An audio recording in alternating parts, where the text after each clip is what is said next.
राधे राधे। हरे कृष्णा। एक बार की बात है, किसी नगर में एक स्त्री रहा करती थी जो कि गर्भवती थी। उसके पड़ोस में एक जादूगरनी रहती थी। जादूगरनी की एक छोटी सी बगिया थी जिसमें उसने एक क्यारी में टमाटर बो रखे थे। जादूगरनी बगिया का दरवाजा हमेशा खुला रखा करती थी। जिसका मन हो टमाटर तोड़कर घर ले जाए। आसपास के लोग कभी कभार कुछ टमाटर ले भी जाते थे। एक दिन उस गर्भवती स्त्री को टमाटर खाने की इच्छा हुई। एक दिन तो उसने सब्र किया, पर फिर वह अपने ऊपर काबू नहीं रख सकी और जादूगरनी की बगिया में घुसकर टमाटर खाने लगी। एक ही दिन में उसने आधी क्यारी चुटकर डाली। शाम को जब जादूगरनी घर लौटी तो टमाटर की क्यारी का हाल देखकर हैरान रह गई। भला ऐसे कौन से लोग थे जो आधी क्यारी एक ही दिन में साफ कर गए।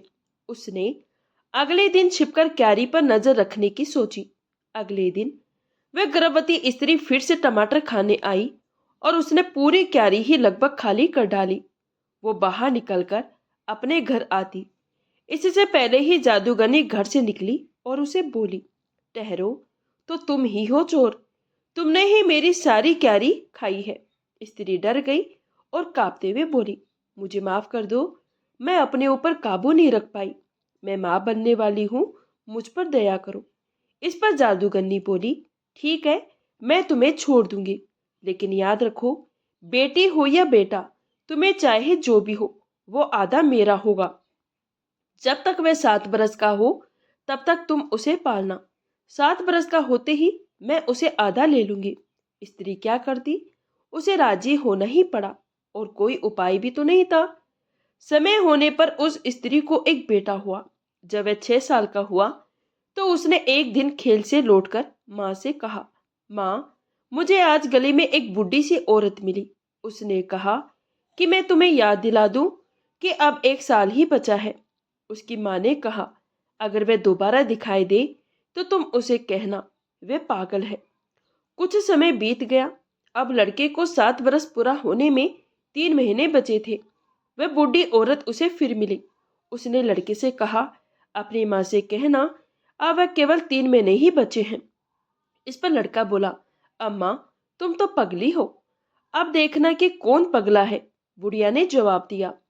जब 3 महीने और बीत गए तब एक दिन उस जादूगरनी ने लड़के को पकड़ लिया और अपने घर ले गई। एक मेज पर पीठ के बल उसे लेटाया, फिर एक बड़ा सा चाकू लेकर सिर से पांव तक लड़के को लंबाई में 2 टुकड़ों में काट डाला। एक लड़के से कहा, आधे तुम अपने घर जाओ, और दूसरे से बोली, टुकड़े तुम मेरे पास रहो। आधा अपने घर चल पड़ा। टुकड़ा उसके पास रह गया। घर पहुंचकर आधे ने अपनी माँ से बोला, मामा देखो तो, उस बूढ़ी औरत ने मेरा क्या हाल कर दिया, और तुम तो कहती थी वे पगली है। माँ के आंसू झरझर बहने लगे। वे बेचारी क्या करती, सब उसके कर्मों का फल ही तो था। आधा धीरे धीरे बड़ा होने लगा। उसे समझ में नहीं आता था कि वह करे तो आखिर क्या करे। बेचारा आधा जो था, आखिरकार जब वह और कुछ न बन पाया तो वह एक मछुआरा बन गया और मछलियां पकड़कर बेचने लगा। एक दिन जब वह मछलियां पकड़ते समय उसने जाल खींचा तो उसमें एक सर्पमीन फंसी थी जो लगभग उसी की लंबाई की थी। उसने मानव स्वर में कहा, तुम मुझे छोड़ दो, तुम्हें और बहुत सारी मछलियां मिल जाएगी। आधे ने उसे छोड़ दिया। अगली बार जाल डालने पर उसे इतनी मछलियां मिली कि उसकी डोंगी भर गई।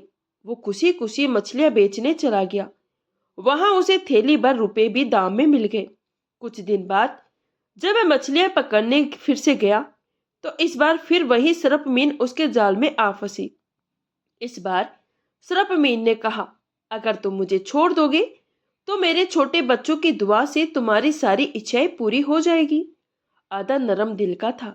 उसने मछली की बात फिर से मान ली और उसे छोड़ दिया। एक दिन आधा मछलियां बेचने बाजार जा रहा था।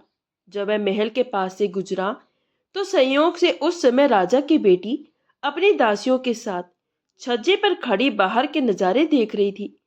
जब उसकी नजर आधे पर पड़ी तो वह उसका आधा सिर, आधा चेहरा, आधा धड़, एक हाथ और एक पैर देखकर खिलखिलाकर हंस पड़ी। आधे को इससे बहुत ही क्रोध आया। उसने तेज नजरों से राजकुमारी की ओर देखा और मन में बोला, तुम मुझ पर हंस रही हो। काश रपमीन के बच्चों की दुआ से तुम मेरे बच्चों की माँ बन जाओ।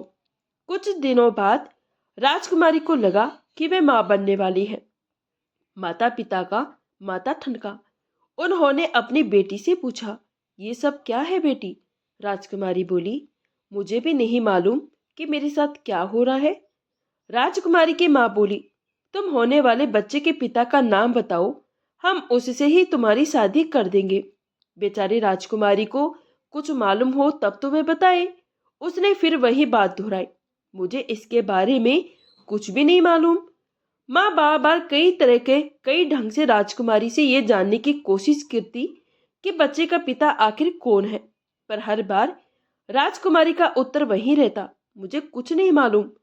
थक हार कर उसे राजा रानी ने पूछताछ तो बंद कर दी, परंतु बिन ब्याही माँ बनने के अपराध के कारण उसके साथ कठोर व्यवहार होने लगा। समय से राजकुमारी को एक बेटा हुआ। राजा रानी अपने दुर्भाग्य पर बिलखते रोते रहे कि उन्हें बिन बाप के नाती नातिन का नाना नानी बनना पड़ा। अभी समस्या को सुलझाने के लिए एक सियाने ज्योतिषी को बुलाया गया और कुछ उपाय बताने को कहा गया। ज्योतिषी ने 1 साल तक प्रतीक्षा करने को कहा। जब बालक 1 साल का हो गया तब ज्योतिषी को फिर बुलाया गया। उसने उपाय बताया, महाराज, शहर के सभी प्रतिष्ठ और गणमान्य लोगों को बच्चे के जन्मदिन की दावत पर बुलाइए। एक चांदी का और एक सोने का सेब बनवाइए। बालक के साथ साथ उन सेबों को लेकर कोई चलेगा और मेरे मंत्रों की शक्ति से बालक अपने पिता को सोने का सेब और अपने नाना को चांदी का सेब देगा। इस प्रकार बच्चे के पिता का पता चल जाएगा। राजा ने ज्योतिषी के कहे अनुसार सारे शहर के अमीर और प्रसिद्ध लोगों को निमंत्रण भेज दिया गया। भोजन के दिन जब सब लोग यथा स्थान पर बैठ गए तब एक दाई बालक को लेकर गोदी में लेकर चली। बच्चे के दोनों हाथों में वे दोनों सेब थे।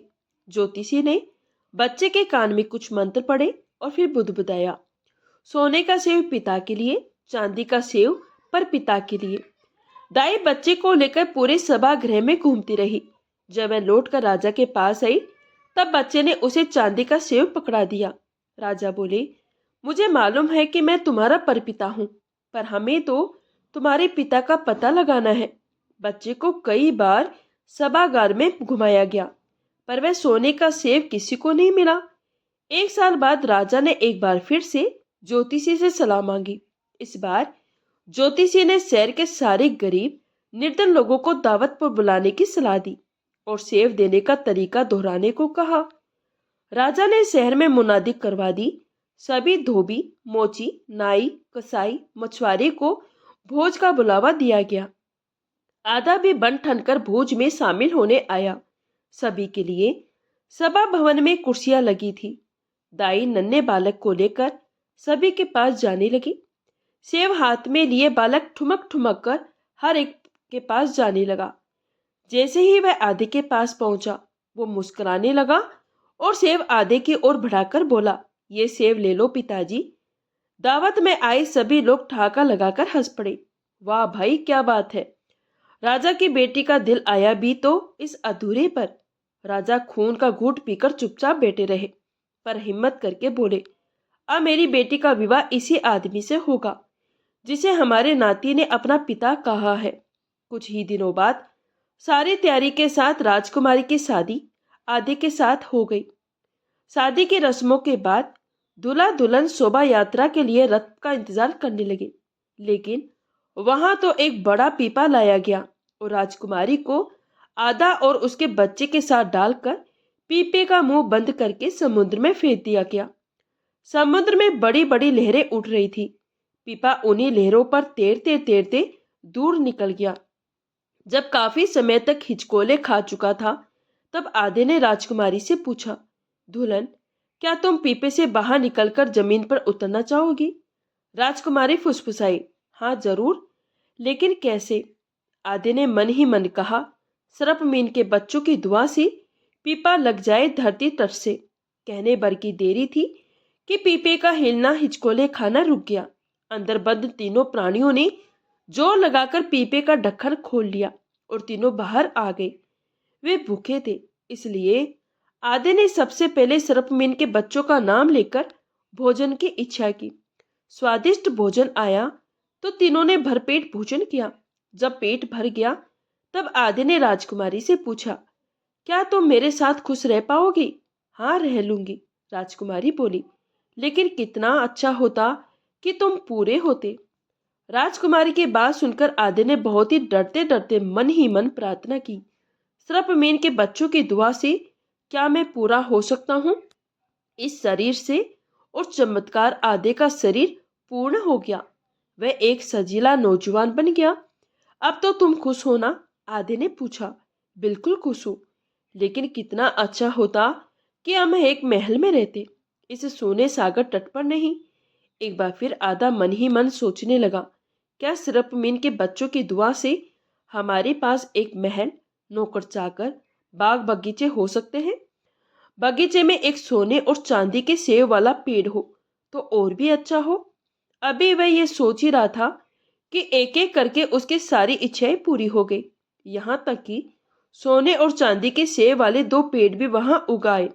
कुछ दिनों बाद आदि ने, जो अब आधा नहीं एक रूपवान युवक था, आसपास के सभी राजा, रानी और समस्त जमींदारों को भोजन पर आमंत्रित किया। जब मेहमान आने लगे तब वह स्वागत करते हुए सबसे कहता जाता था, आपका स्वागत है, आइए आनंद मनाइए। बस सोने और चांदी के सेवों को छूने की कोशिश मत करिएगा, आप मुश्किल में पड़ सकते हो।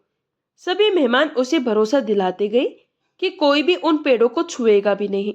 जब सब लोग बातचीत करने और खाने पीने में लग गए तब एक बार फिर आधा मन ही मन बोला, सिर्फ मीन के बच्चों की दुआ से मेरे ससुर जी की जेब में एक सोने का सेब और एक चांदी का सेब चला जाए। जब खाना पीना हो गया तो सब लोग बगीचे की सैर को गए। वहां सबने देखा कि दोनों सेबों के पेड़ से फल नदारद थे। सबसे पूछा जाने लगा कि सेब किसके पास है, पर सबने इनकार कर दिया। सेब किसी ने तोड़ा भी नहीं तो था, अब क्या हो? आखिर में आधे ने फिर घोषणा की, मैंने आप सभी को पहले ही सावधान कर दिया था कि सेबों को कोई हाथ न लगाए। अब तलाशी लेने के सिवाय कोई चारा ही नहीं है। एक एक करके सारे मेहमानों की तलाशी ली जाने लगी। जब राजकुमारी के पिता की तलाशी हुई तो उनकी दो जेबों से एक एक सेब मिला। आधा ऊंचे स्वर में बोला, मैंने सबको पहले ही सावधान कर दिया था। क्या आपने तब नहीं सुना? आपकी इतनी हिम्मत कि दो दो सेब तोड़ लिए। अब आपको इस चोरी का फल भुगतना ही पड़ेगा। लेकिन मुझे तो सेबों के बारे में मालूम ही नहीं, पता नहीं कैसे ये मेरी जेब में आ गए। सच कहता हूँ, मैं तो पेड़ों के पास भी नहीं गया। राजकुमारी के पिता का सिर शर्म से झुका था। वे बोले जा रहे थे, मैं किसी की भी कसम खाने को तैयार हूँ, सारे सबूत सामने हैं। आधा बोला, फिर भी आप इनकार कर रहे हो? हाँ, मैं किसी की भी कसम खाने को तैयार हूँ, राजा ने कहा। आप फिर दावा कर रहे हैं कि आप निर्दोष हैं? हाँ, मैं ईश्वर की सौगंध खाकर कहता हूँ, मुझे इन फलों के बारे में कुछ भी नहीं मालूम, राजा ने भराए गले से कहा। अब आधा नरमी से बोला, आप जैसे निर्दोष है, ठीक वैसे ही आपकी बेटी भी निर्दोष थी।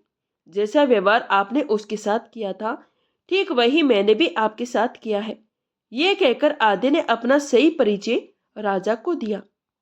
तभी सभा भवन में आधे की पत्नी राजकुमारी ने प्रवेश किया और पिता को प्रणाम करते हुए बोली, मैं सपने में भी नहीं जा सकती थी कि मेरे कारण मेरे पिता को इतना कष्ट झेलना पड़े।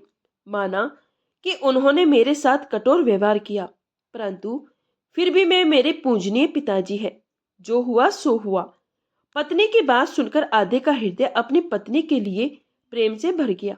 राजा अपनी बेटी को पाकर निहाल हो गया, जिसका हत्यारा वह स्वयं को मान रहा था।